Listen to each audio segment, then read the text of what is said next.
चोर और पंडित की शिक्षाप्रद कहानी।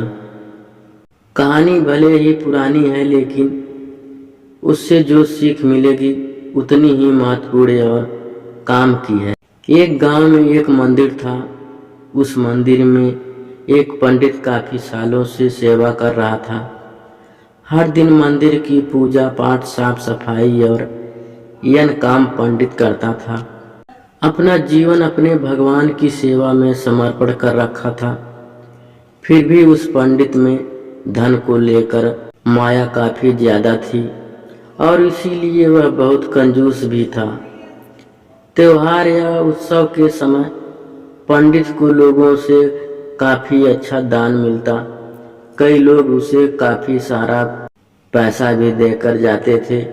पंडित ने सालों से उसे मिलने वाला पैसा सोना और चांदी एक पोटले में जमा कर रखा था। कंजूस पंडित उस पोटली को हमेशा अपने पास रखता था। गांव के लोग कंजूस पंडित के स्वभाव को और उसके पास रखी धन की पोटली के बारे में अच्छे से जानते थे। एक बार उस जंगल में एक चोर आया। लोगों से उसे किसी तरह पंडित की उस धन वाली पोटली के बारे में भी पता चल गया। चोर ने पोटली को चोरी करने का मन बनाया। उसने पंडित पर कई दिनों तक नजर रखी, लेकिन उसे एक भी मौका उस पोटली को चुराने का नहीं मिला, क्योंकि पंडित एक पल के लिए भी उस पोटली को अपने से जुदा नहीं करता था। चोर हार मानने वाला नहीं था। चोर ने पंडित का शिष्य बनकर उस पोटली को चुराने का तय किया। चोर भेष बदलकर पंडित के पास पहुंच गया और उसने पंडित की काफी तारीफ की। चोर ने पंडित के तारीफों के पुल बांधते हुए उसे कहा कि वह भी पंडित की तरह ही ज्ञानी और समझदार बनना चाहता है। उनके साथ रहकर पूजा पाठ और मंदिर के बाकी काम सीखना चाहता है।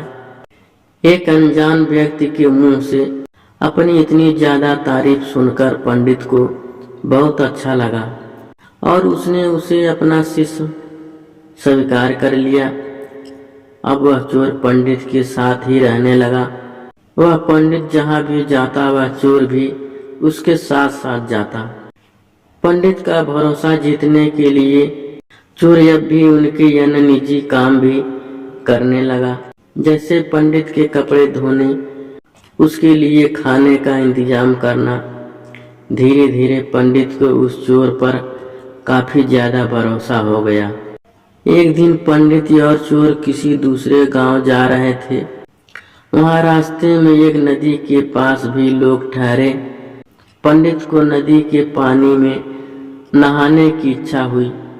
पंडित ने अपने धन की पोटली चोर के पास रखते हुए उसे कहा कि मैं नदी में नहाने जा रहा हूँ। चोर इतने दिनों उसी मौके की तलाश में था। पंडित जैसे नदी के पानी में नहाने के लिए गया, चोर उसकी धन की पोटली लेकर वहां से भाग गया। दोस्तों, हमें विश्वास करना चाहिए। विश्वास से ही दुनिया चलती है।